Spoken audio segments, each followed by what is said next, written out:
SRW India வழங்கும் தொழில் முனைவோருக்கான நீர் சுத்திகரிப்பு மேலாண்மை மற்றும் மறுசுழற்சி தொடர்பான கண்காட்சி டிசம்பர் 20 முதல் 22 வரை. எடப்பாடி பழனிசாமி வழக்கறிஞர்களுக்கு சென்னை உயர்நீதிமன்றம் அறிவுறுத்தல் ஒன்றை கொடுத்திருக்கிறது.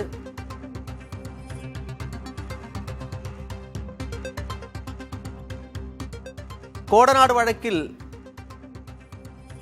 எதிர்க்கட்சி தலைவரை ஆஜராக சொல்லுங்கள் என்று நீதிமன்றம் குறிப்பிட்டிருக்கிறது. கூடுதல் விவரங்களோடு செய்தியாளர் முகேஷ் இணைந்திருக்கிறார்.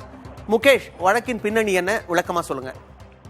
கோடநாடு கொலை வழக்கில் தன்னை தொடர்புபடுத்தி பேசியதாக பத்திரிகையாளர் மேத்யூ சாமுவேலுக்கு எதிராக அதிமுக பொதுச் செயலாளர் எடப்பாடி பழனிசாமி வழக்கு தொடர்ந்திருந்தார். அந்த வழக்கில் விசாரணை நடைபெற்ற முறையில் சாட்சியங்கள் பதிவு செய்வதற்காக உயர்நீதிமன்ற வளாகத்தில் இருக்கக்கூடிய மாஸ்டர் நீதிமன்றம் என்று சொல்லக்கூடிய நீதிமன்றத்திற்கு அந்த வழக்கு அனுப்பி வைக்கப்பட்டிருக்கிறது.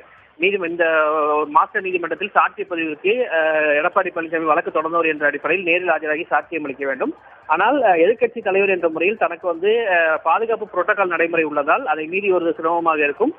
அது மட்டுமல்லாமல் பொதுமக்களுக்கு பாதிப்பை ஏற்படுத்தும், வழக்கறிஞர்களுக்கும் சிரமத்தை ஏற்படுத்தும் என்றும் நீதிமன்றம் தெரிவிக்கப்பட்டு அதில் விலக்கு அளிக்க வேண்டும் என கோரிக்கை வைத்திருந்தார்.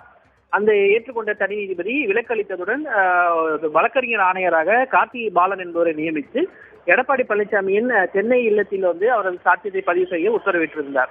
1 மாத காலம் அவகாசம் வழங்கி அந்த வழக்கு தள்ளி வைக்கப்பட்டிருந்த நிலையில் இந்த விலக்கு அளித்ததை எதிர்த்து மேத்யூ சாமுவேல் தரப்பில் மேல்முறையீடு செய்யப்பட்டது.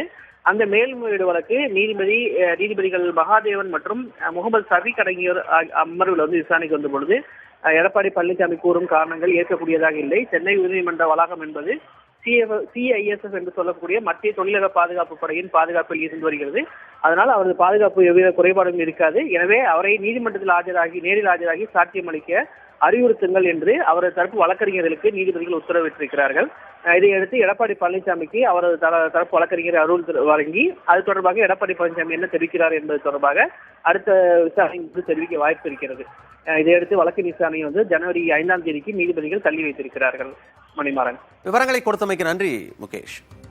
SRW இந்தியா வழங்கும் தொழில் முனைவோருக்கான நீர் சுத்திகரிப்பு மேலாண்மை மற்றும் மறுசுழற்சி தொடர்பான கண்காட்சி டிசம்பர் 20 முதல் 22 வரை.